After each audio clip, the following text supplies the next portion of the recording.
Terima kasih Gus. Nah, ini udaranya Dika namanya ini. Pak Kadek, Pak Tri, Bu Uri, dan Pak Gatra.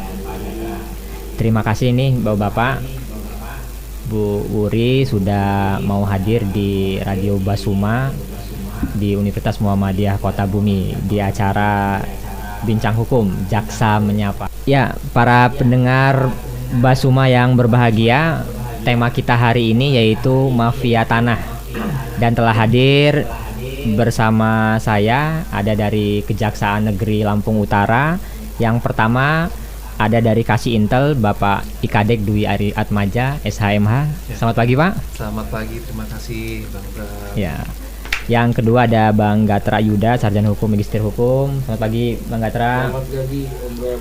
Terus tak lupa juga ini ada dari kantor ATR BPN, langsung nih dari Koordinator Substansi Pemeliharaan Data Pertanahan dan Pembinaan PPAT, Bapak Tri Wahyudi SH. Selamat pagi Pak. Selamat pagi Bang Gatra.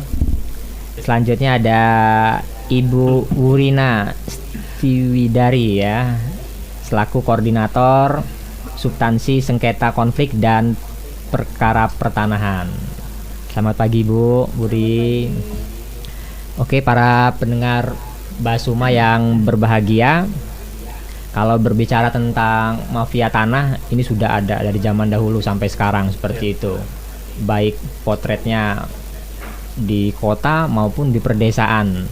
Baik itu dari oknum ya kan. Oknum ini kan tadi banyak seperti itu. Bisa dari misalkan dari APH sendiri itu yang bermain bisa, atau dari kantor ATR BPN sendiri bisa, atau tadi dari PPAT atau notaris dan pemerintah daerah. Nah ini seringkali menjadi potret oknum-oknum yang melakukan mafia tanah seperti itu. Terus juga mungkin sahabat para pendengar Basuma, terkait mafia tanah ini tadi ada sanksinya sendiri seperti itu, baik dari pidana, administrasi, bisa melalui petun seperti itu dan lain-lain. Kawan-kawan para pendengar Basuma, pada kesempatan ini nanti akan disampaikan dengan para narasumber yang sangat luar biasa, memang kompeten di bidangnya. Langsung saja para sahabat pendengar Basuma, yang pertama kami minta dari Kejaksaan Pak Kadek Dwi Ari Atmaja untuk bisa menyampaikan Pak tentang potret mafia tanah Pak, agar para pendengar Basuma ini bisa mengerti ya kan, potret mafia tanah ini seperti apa sih, seperti itu Pak. Ya, terima kasih. Silakan Pak. Terima kasih Bang Bram kesempatan hari ini. Selamat pagi juga untuk seluruh sahabat Basuma yang saat ini sedang mendengarkan bincang-bincang kita di pagi hari ini. Ya. Baik, mungkin untuk mafia tanah ini memang berangkat dari banyaknya peristiwa tentang kepemilikan atas tanah. Ya. Seperti halnya yang baru-baru terjadi, di mana yang sama-sama kita tahu ternyata kejahatan terhadap tanah ini tidak hanya menimpa dari masyarakat kelas bawah, tapi juga terakhir ada perkara tanah atas dengan korban, yaitu dari keluarga Nirina Zubir. Kemudian juga ada Dino Patijalan yang merupakan mantan Wakil Menteri Luar Negeri tahun 2014. Tentu perkara tanah ini kan sudah mencangkup seluruh aspek masyarakat, di mana kebutuhan atas tanah juga semakin meningkat, tapi jumlah tanah juga tidak bertambah. Betul. Seperti itu. Mungkin kalau berbicara sedikit tentang sejarah bagaimana kemudian pendataan terhadap tanah, sebenarnya sejak pemerintahan kolonial Belanda pada saat penjajahan sudah dilakukan, di mana pada saat itu pemerintahan kolonial Belanda memberikan hak terhadap kaum-kaum masyarakat Eropa atau Barat yang dikenal dengan eigendom. Nah, kemudian pada saat itu pemerintahan kolonial Belanda bagaimana kemudian terhadap kepemilikan tanah ini harus dikenakan pajak, yang kemudian dengan istilah verponding. Jadi ada istilah eigendom verponding. Jadi itu pengenaan pajak terhadap orang-orang Barat yang memang diakui untuk status kepemilikan atas tanahnya. Nah, di samping itu juga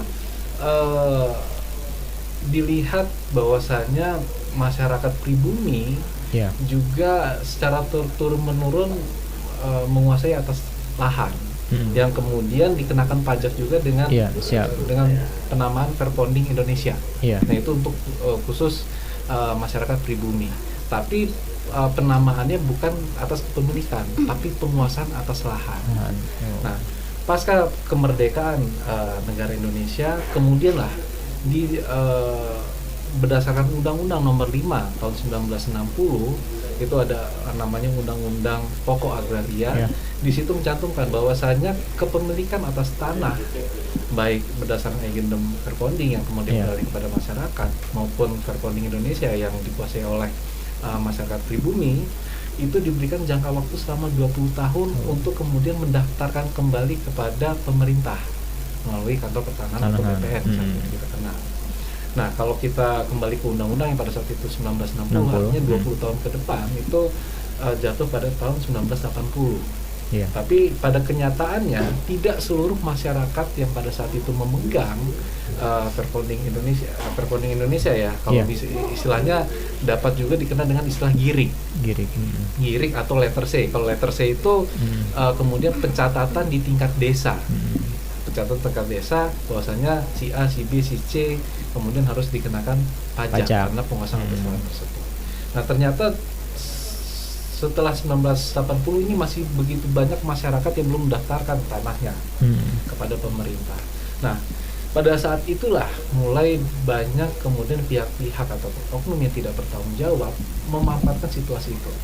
Kalau sebenarnya kan ketika masyarakat yang mempunyai hak berdasarkan girik tadi tidak mendaftarkan atau pada pemerintah, maka kepemilikan tanah tersebut dianggap menjadi hak negara.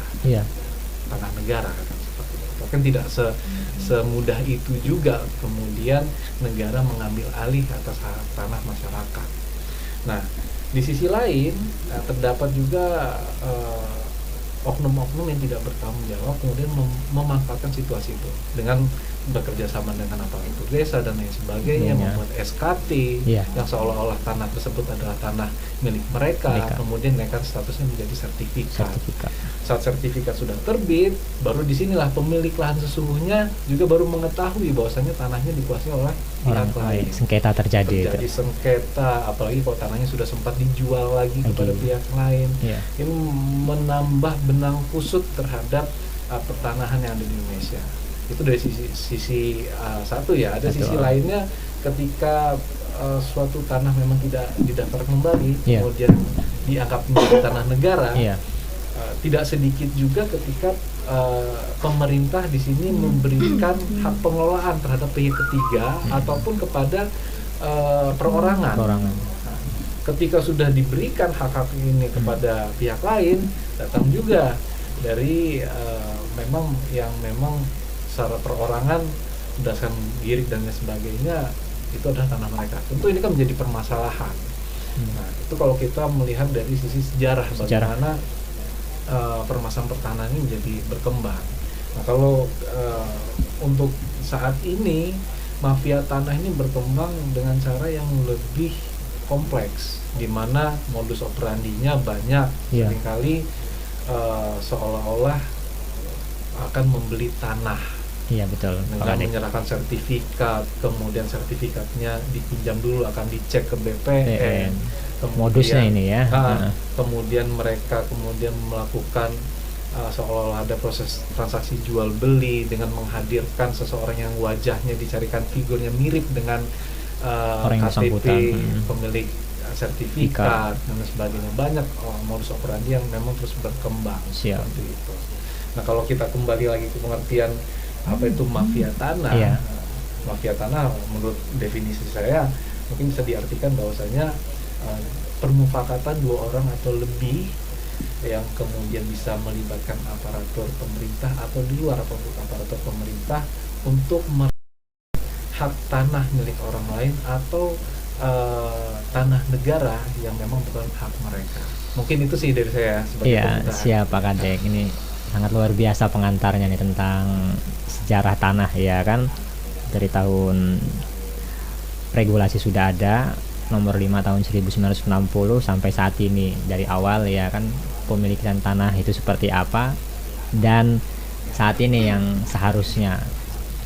Lanjut, ini kita minta dari BPN atau dari ATR dulu kepada Pak Tri Wahyudi ya kan, selaku Koordinator Substansi Pemeliharaan Data Pertanahan dan Pembinaan PPAT. Mungkin bisa diberikan gambaran Pak tentang potret-potret terkait mafia tanah ini seperti apa kayak gitu. Karena tadi Bapak tadi sudah sedikit share di belakang ya kan, sudah 12 tahun nih di ATR atau BPN Pak. Ya, silakan Pak. Oke, Bang Bram. Iya. Jadi kalau mafia tanah seperti yang sudah dijelaskan oleh Pak Kade, bahwasanya memang mafia tanah adalah usaha atau permufakatan satu perorangan atau dua orang atau kelompok ataupun lebih yang tujuannya untuk mengambil alih kepemilikan tanah tersebut. Iya. Jadi memang dalam prakteknya kita untuk peralihan itu tersendiri memang di BPN tidak ada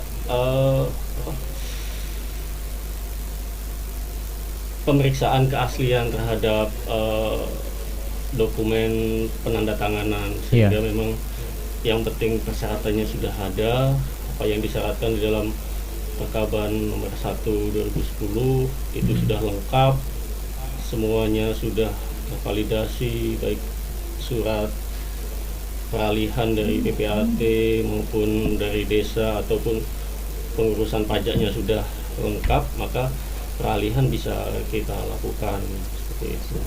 Jadi harus memenuhi prosedur seperti itu Pak ya. Kalau prosedurnya sudah lengkap, kita tidak bisa menghalangi lagi. Kalau kita tidak memeriksa keasliannya. Oke, yang penting tangannya ya. Dari ada, sudah ada. Yang penting dari masyarakat ya kan, atau dari Mereka notaris datang untuk pengajuan, melihat lengkap berkas-berkas seperti itu, betul, bisa diterbitkan bisa. sertifikat baru ya, atau Kan tadi peralihannya gitu. atau peralihan seperti itu. Oke, siap Pak Tri Wahyudi. Terus ini Pak Tri ini kan nggak sendiri nih, bersama Ibu Wuri selaku Koordinator Substansi Sengketa Konflik dan Perkara Pertanahan. Mbak Wuri, mungkin bisa diberikan Mbak Wuri potret-potret selama di Lampung Utara Mbak Wuri. Mungkin tadi potret Lampung Utara, kalau saya perhatikan ada lah ya kan yang berkonflik atau bersengketa tentang masalah tanah. Mungkin bisa dikasih gambaran Mbak Wuri tentang tanah tersebut yang berkonflik ya kan, ada di mana, terus case-nya, perkaranya seperti apa Mbak Wuri? Terima kasih. Jadi permasalahan yang sering terjadi di BPN itu biasanya itu masalah pemilikan dan penguasaan tanah. Ya, pemilikan dan penguasaan tanah. Jadi di sini kan kita lagi membahas masalah mafia tanah ini tadi ya, kejahatan pertanahan ya. Seperti yang disampaikan oleh Pak Kadek tadi, modus-modus mafia tanah tadi ya salah satunya adalah pemalsuan dokumen. Nah, itu yang sering terjadi sih di sengketa pertanahan yang sering kita tangani di BPN, belum lagi yang berperkara di pengadilan. Kalau berperkara di pengadilan kan kita hanya mengikuti persidangan saja ya. Saksi ya. Dan yang perlu kita ketahui itu sifat mafia tanah itu, mereka itu mengetahui, memahami peraturan, persyaratan, proses dan prosedur. Jadi dia memanfaatkan juga kelemahan birokrasi dan penegakan hukum. Kemudian dia memanfaatkan formalitas peraturan, persyaratan, proses dan prosedur. Yang pastinya dia berpengalaman juga dalam pengurusan dan beracara di pengadilan. Jadi kita di sini menghimbau untuk masyarakat semua untuk berhati-hati dengan mafia tanah ya, jangan sampai kita ikut terjebak dalam permainannya. Intinya kalau kepemilikan tanah itu harus benar-benar dijaga gitu, dijaga, harus benar-benar dipelihara, dimanfaatkan sebaik-baiknya gitu kan. Kemudian juga yang kedua juga dia harus berhati-hati kalau misalnya mau berproses di BPN gitu, atau TR. Untuk benar-benar percaya sama orang itu ya kalau bisa benar-benar yang diperhatikan gitu. Ya, Jangan siap mudah percaya. Mbak Uri.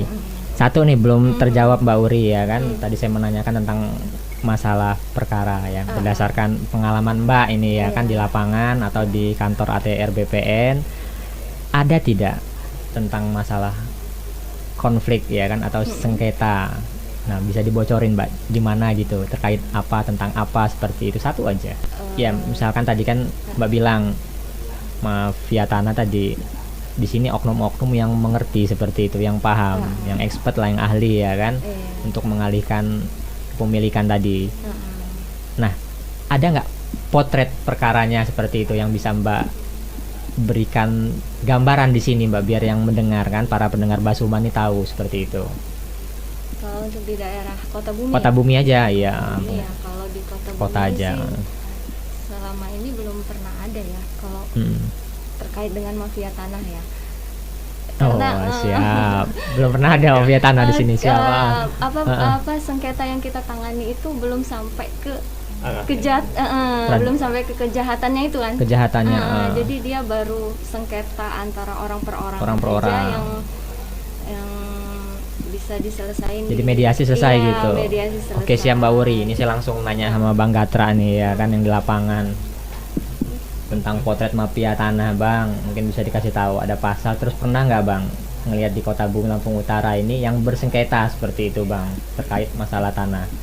Kalau Bang Gatra ini tahu lah ya kan, sering sidang ya, proses peradilan. Siap, langsung, ini sensitif Bang. Seperti Bang Gatra sensitif. Terima kasih. Tapi memang apa yang sudah disampaikan sama Pak Kasintel sama teman-teman dari ATR BPN menjadi hal yang cukup menarik ya Mas Bram. Iya. Ya, sama-sama yang kita ketahui memang di Lampung Utara, terlepas sampai atau tidak ke teman-teman yang ada di ATR BPN Kabupaten Lampung Utara, ada beberapa perkara ataupun permasalahan terkait masalah yang cukup besar sebenarnya di bukan juga besar, tapi ada yang mungkin sampai hari ini mungkin masih jadi perdebatan adalah mengenai konflik di Bunga Mayang. Ya. Kemudian juga yang terbaru di daerah Prokimal.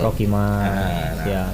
Itu yang ya kita bisa sama-sama mengawal bagaimana proses itu nantinya, apakah memang itu termasuk permasalahan agraria atau tidak. Makanya yang seperti dijelaskan sama Mbak Furi tadi sebagai koordinator sengketa, sejauh ini mungkin yang mengarah kepada adanya pelanggaran itu mungkin belum Mas Bram. Tapi mungkin konflik ada kan gitu. Itu yang harus membuat masyarakat berani untuk melaporkan. Iya. Dari konflik yang muncul itu kita bisa tahu apakah memang di sana ada peran mafia tanah atau kan hanya kesalahan administrasi mengenai dokumen pendukung, bukti kepemilikan, terkait juga misalnya pendudukan si masyarakat di atas tanah tersebut atau kelompok masyarakat di tanah tersebut gitu. Itu yang kemudian memicu konflik. Makanya sesuai dengan surat edaran Pak Jaksa Agung yang tadi juga sudah dijelaskan sama Pak Kasintel dan sudah diteruskan untuk di Kabupaten Lampung Utara, Kejaksaan Negeri Lampung Utara juga Ibu Kajari sudah membentuk tim Satgas untuk mafia tanah per Januari 2022. Baru nih berarti. Iya, per Januari 2022 menindaklanjuti surat edaran Pak Jaksa Agung, dan kita juga sudah membuka hotline. Hotline nanti nomornya mungkin bisa di-share ataupun buat pendengar Basuma. Silahkan adukan ke kita, disertakan dengan bukti-bukti. Nanti kita akan bersama-sama melihat apakah itu masuk permasalahan tanah atau hanya konflik yang tadi seperti disampaikan sama Pak Tri dan Bu Furi mengenai pendaftaran, kesalahan administrasi atau kurangnya data segala macam. Nah, nanti kita bisa mengarahkan penyelesaiannya kemana. Siap. Kalau memang ada yang apa bahasanya double ataupun sertifikat ganda diarahkan ke pengadilan. Kalaupun memang ada nantinya pemalsuan dokumen, kita arahkan ke penyidik Polri. Itu makanya sekarang nih tinggal bagaimana teman-teman dan masyarakat, para pendengar Radio Basuma dapat berani untuk melaporkan sekecil apapun potensi konflik mengenai pertanahan. Mungkin begitu Mas Bram. Siap Pak Gatra. Para pendengar Basuma ini sangat menarik ya, berbicara tentang tanah, berbicara dengan mafia tanah ya kan. Banyak potretnya di sini, apakah administrasi, apakah kejahatan dan lain-lain yang bisa menimbulkan konflik dan sengketa. Iya, terima kasih Dika. Kita lanjut lagi nih ya, Pak Kadek, Pak Tri, Pak Gatra, Bu Uri, terkait masalah mafia tanah. Ini sangat menarik ini, bicara tentang mafia tanah, karena ada 2 orang seperti itu ya kan, untuk mengalihkan kepemilikan atau tadi untuk memiliki dengan cara-cara yang memang melawan hukum seperti itu. Lanjut ini Pak Kadek, untuk masalah tindak pidana terkait mafia tanah ini udah ada regulasinya belum Pak Kadek, atau masih berlaku Wetboek Pan Strafrecht? Oh gitu. Iya. Baik, sebelum masuk sana mungkin tadi menyambung apa yang disampaikan oleh Pak Gatra. Iya. Misalnya kami juga sudah menyediakan hotline aduan. Siap. Terkait mafia tanah. Mungkin bisa dicatat sama teman-teman semua ya. Ada di nomor telepon 0821 33 42 09 89. Siap. Itu jadi kalaupun ada pendengar atau masyarakat yang memang secara langsung menjadi korban dari mafia tanah, jangan ragu-ragu hubungi nomor telepon yang sudah tersedia atau datang langsung ke kantor kami. Tentu akan kami tindak lanjuti. Siap Pak Kadek. Kalau kita Pak Kadek. bicara masalah umum tentang tindak pidana pertanahan ya yang terjadi di wilayah Kabupaten Lampung Utara, memang setahun kebelakangan ini belum ada terkait secara khusus masalah tanah. Tapi kalau kita bicara masalah secara umum, tindak pidana pertanahan ini mungkin itu memang tertuang di KUHP ya. Tepatnya di pasal 385 KUHP tentang penyerobotan tanah. Nah, kalau bentuk penyerobotan tanah itu seperti apa sih sebenarnya? Nah, itu kalau penyerobotan tanah itu adalah tindakan menjual, menggadaikan, menukarkan tanah milik orang lain. Nah, itu ancaman pidananya juga 4 tahun. Nah, selain itu ada lagi ketentuan yang mengatur tentang menduduki ataupun larangan pemakaian tanah tanpa izin yang berhak atau kuasanya. Itu tertuang dalam peraturan pengganti Undang-Undang Nomor 51 Tahun 1960, di mana di situ juga mengatur bahwasanya seseorang apabila menempati atau menduduki lahan milik orang yang berhak tanpa izin dari yang berhak, maka itu ada ancaman pidananya selama-lamanya 3 bulan. Memang dia masuk dalam tindak pidana ringan. Tapi kalau mungkin secara luas dari konteks pidana, secara keperdataan saya yakin tentu banyak perkara-perkara yang saat ini juga disidangkan secara keperdataan di pengadilan negeri ya, tentang sengketa tanah. Nah, kalau kita kembali lagi bagaimana mekanisme mafia tanah itu melakukan aksinya, modus operandinya itu sangat luas.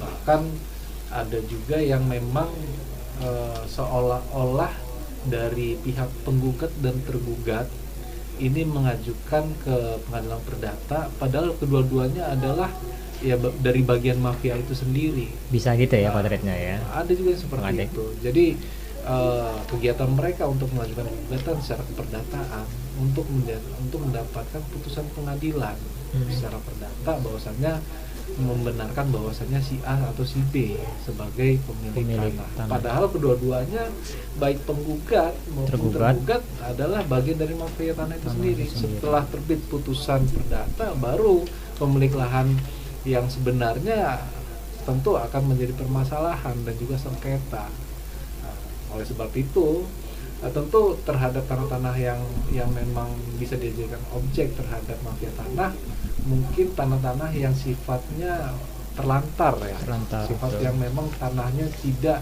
dikuasai secara terus menerus gitu. Makanya untuk pemilik tanah pada kesempatan ini, kalaupun memiliki lahan, segera sertifikatkan, Iya. dan juga ya jangan sampai terlantar lah, dimanfaatkan tanah itu. Iya. Mungkin itu dari saya. Siap Pak Kadek. Jadi untuk para pendengar Basuma yang memiliki tanah banyak, ini segeralah untuk melakukan pembuatan sertifikat seperti itu. Nah ini pas ini untuk Pak Tri. Bagaimana nih Pak Tri untuk pendaftaran tanah ya kan, pembuatan sertifikat, PTSL dan lain-lain Pak Tri. Mungkin bisa dijelaskan Pak Tri agar pemilik tanah ini tadi di ke depan ya kan tidak bermasalah seperti itu, atau tadi tidak dimainkan oleh mafia tanah. Baik Bung Pram, untuk pendaftaran tanah ada banyak caranya. Jadi di kantor itu ada program strategis nasional PTSL, terus ada land reform atau redistribusi tanah, ada UMKM melalui lintas sektoral ya, biasanya, terus ada pula melalui layanan rutin, yaitu datang sendiri ke kantor. Sebenarnya yang paling penting agar kita terhindar dari mafia tanah yaitu menguasai tanah itu secara utuh. Karena apa? Yang sudah sertifikat pun bisa diambil alih ya oleh pihak lain gitu kan. Jadi yang paling pas yaitu menguasai tanah tersebut, menjaga tanda batasnya, merawat tanahnya, merawat sehingga tanah itu tidak terlantar. Nah, tetapi pendaftaran tanah ya sangat penting untuk memastikan kepastian hukumnya bahwasanya tanah itu adalah milik kita. Seperti itu. Siap Pak Tri. Jadi menguasai tanah itu poin terpenting. Sekaligus melakukan pendaftaran ya, pendaftaran tanah agar memiliki kepastian hukum seperti itu. Potret lagi nih Pak Tri tentang menguasai tanah, kan banyak potret juga ya kan, bukan pemiliknya tapi menguasai seperti itu. Pernah terjadi tidak Pak, misalkan ini bukan pemiliknya karena dia sudah menguasai tanah berapa puluh tahun, akhirnya ada penetapan seorang tersebut yang memiliki tanah ini. Ya, itu yang terjadi di undang-undang. Seseorang itu bisa menguasai tanah lebih dari 20 tahun ya, dibuktikan dengan surat penguasaan fisik, nah itu bisa mendaftarkan tanahnya menjadi sertifikat. Itu memang ada di aturan. Ada regulasinya, ada aturannya Pak ya. Seorang menguasai tanah secara terus-menerus selama 20 tahun atau lebih. Itu dibuktikan dengan penguasaan fisik yang ditandatangani oleh kepala desa atau disaksikan juga oleh aparatur setempat. Itu menjadi syarat mutlak untuk mendapatkan kepastian hukum terhadap tanah tersebut. Dalam artian memang kalau kita menguasai tanah kita tinggalkan, yaitu semacam tanah terlantar, dan tanah terlantar itu sendiri bisa menjadi objek daripada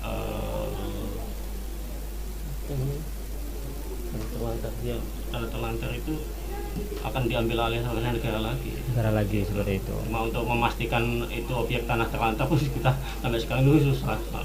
Berarti misalnya HGU yang tidak diusahakan kan ya, ditanam ataupun penanamannya beda. Misalnya di dalam izin itu misalnya tebu, ternyata ditanamin singkong, itu dalam definisi itu termasuk tanah terlantar. Tapi kita mau menetapkan itu sebagai tanah terlantar juga memerlukan prosedur yang tidak tinggal sederhana. Itu potret-potret ya sering terjadi. Jadi kan sering kejadian PT itu punya HGU sekian ribu hektar, tapi yang dikuasai cuma sekian, yang lain dikuasai oleh masyarakat. Jadi pada intinya untuk terhindar daripada praktek-praktek mafia tanah ya harus dikuasai. Jadi memiliki SHM terus harus menguasai biar aman ya Pak Tri ya. Terus Pak Tri kan banyak juga nih potret-potret, ada orang yang bertanya ya kan, kalau misalkan sudah memiliki sertifikat, kalau misalkan sertifikat itu di bawah tahun 2000 harus didaftarkan lagi seperti itu agar terintegrasi dengan website resmi ATR BPN. Itu benar Pak Tri ya? Sebenarnya bukan didaftarkan lagi, tetapi dilakukan proses Upgrade, pembaruan. Validasi supaya dia bisa terdaftar di KKP. Ada sistem komputerisasi pertanahan, yaitu kita buku tanah dan bidangnya harus menjadi satu. Oke. Jadi harus divalidasi kembali seperti Iya, itu. untuk menghindari kan pemetaan di bawah tahun 2000 itu Mas belum dalam satu peta, sehingganya kita itu bisa mengukur tanah itu beberapa kali. Kalau lain orangnya kan mungkin udah nggak paham karena koordinatnya masih menggunakan koordinat lokal. Nah, setelah tahun 2000 atau yang kita mulai KKP itu di tahun 2012an kalau nggak salah, mulai sudah pemetaan di satu peta. Jadi kita akan mengukur objek yang sama nanti akan tertolak karena di situ sudah tutup bidang, kalau memang sudah ada bidangnya. Siap Pak Tri. Terus saya nanya lagi nih Pak Tri ya kan, mungkin banyak juga pertanyaan yang sama. Kadang-kadang orang mau buat sertifikat ya kan, ini prosesnya lama, atau lewat PTSL kadang-kadang setahun, 2 tahun, 3 tahun tidak selesai. Nah itu gimana ini apa ya ibaratnya yang bisa di BPN ATR jawab agar tadi persepsi masyarakat ini bisa kembali lagi lurus gitu Pak Tri?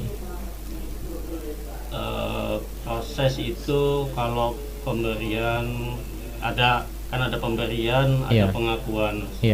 Pemberian itu diberikan untuk tanah negara. Tanah negara itu adalah tanah transmigrasi atau ex-HGU atau tanah termasuk dia tanah pelepasan kawasan hutan. Untuk proses pendaftaran itu SOP-nya sekitar 15-an hari. Jadi karena itu penerbitan SK kan ya bisa cepat. Adapun persyaratannya sudah dilengkapi secara utuh ya. Karena untuk mendaftarkan yang pertama kita harus punya alas hak, fotokopi KTP yang sudah validasi daripada Dukcapil. Kadang kita kalau pakai KTP NIK-nya belum tervalidasi itu pun nggak bisa didaftarkan. Biasanya itu jadi kendala juga, NIK-nya masalah problem ya, itu makanya lama ya. Kita nginput NIK ternyata namanya berbeda, itu pun nggak mau. Misalnya Mas Bram punya gelar SH di sistem Dukcapil, tapi di KTP Mas cuma tulisannya Bram gitu aja. Nah itu KKP tidak mau. Jadi di KKP itu NIK terus nama yang jelas harus sesuai karena kita sudah terintegrasi dengan Dukcapil. Terus yang keduanya alas hak sudah lengkap, artinya ditandatangani oleh aparatur desa atau pembuat surat akta gitu kan ya, pembuat akta disaksikan oleh para saksi yang kompeten maupun tetangga yang berbatasan, itu sudah lengkap. Terus ada juga mengenai pajak, yaitu pajak BPHTB maupun PPH-nya sudah dilengkapi. BPHTB kita juga sudah terintegrasi dengan Bapenda, yang artinya di situ ada keywordnya lagi. Apa kata kunci? Karena jual beli itu kan biasanya ditentukan sepihak oleh penjual dan pembeli. Tapi kita harus diverifikasi Bapenda nilai pajaknya berapa gitu kan, apa layak tanah segitu dengan harga segitu gitu kan. Karena sekali lagi harga itu kan yang tahu cuma penjual sama pembeli kan gitu kan. Nah kita kalau semua itu sudah dibuatkan di dalam surat tertuang harganya sekian ya sudah. Nah tapi dalam hal ini kita ada kerja sama dengan Bapenda. Jadi Bapenda validasi, memverifikasi nilai itu layak enggak untuk daerah tersebut. Nah ketika diverifikasi nanti muncullah NTPD. Nah kode NTPD itulah nanti menjadi keyword di dalam proses daripada sertifikat tersebut. Bila tidak ada NTPD maka berkas pun tertunda kembali, seperti itu. Nah untuk berkas-berkas yang pengakuan ataupun tanah adat ya, Iya. tanah adat itu ada proses pengumuman. Proses pengumuman itu adalah 1 bulan sekarang itu ya, 1 bulan. Jadi setelah proses Pengumuman tadi. lengkap, Iya. terus diumumkan 1 bulan. Makanya paling lambat kalau misalnya proses itu pengakuan itu bisa 2 bulanan untuk penyelesaiannya. Nah, untuk PTSL sendiri pengumuman itu separuhnya daripada itu, berarti 14 hari. 14 hari itu 14 hari kalender. Iya. Nah, jadi sebenarnya PTSL sekarang nggak ada yang lebih dari setahun. Jadi Iya. akhir anggaran pasti Selesai, ya? jadi selesai. Ya. Siap Pak Tri. Ini Pak Gatra ini sangat menarik ini, bicara ngomong agraria, ngomong tanah, mafia tanah. Tapi kalau yang nggak punya tanah nggak asik ini. Pak Gatra, kalau yang tanahnya banyak pasti seneng ya kan, bincang-bincang gini Pak Tri Duri ya kan, gimana cara mendaftarkan biar nggak bermasalah dengan hukum. Terus ada batasan nggak setiap orang itu Pak Tri untuk memiliki tanah, misalkan luas maksimal berapa? Ada. Hmm. Jadi di Peraturan Menteri Agraria tahun 98. 98 ya, Iya. tentang kepemilikan tanah. Iya. Itu untuk daerah-daerah yang masih tergolong jarang ya, seperti Iya. Kota Bumi ini, satu Jarang orang masih. itu boleh mempunyai tanah pertanian seluas 20 hektar. Dan pekarangan itu 5 sertifikat, 5 bidang. 5 bidang. Jadi kalau lebih dari itu dianggap tanah absente, kelebihan maksimum. Kelebihan, oh. Dan itu akan diambil oleh negara gitu. Oke. Jadi satu orang ya satu itu 50 hektar. 20 hektar. 20 hektar ya. Untuk tanah Iya, pertanian. Tanah pertanian Lahan seperti itu. pertanian padat. Untuk Kurang padat. Oh, tidak padat, tidak Tidak padat. padat. Heeh. Kalau padat tidak boleh lebih dari 9.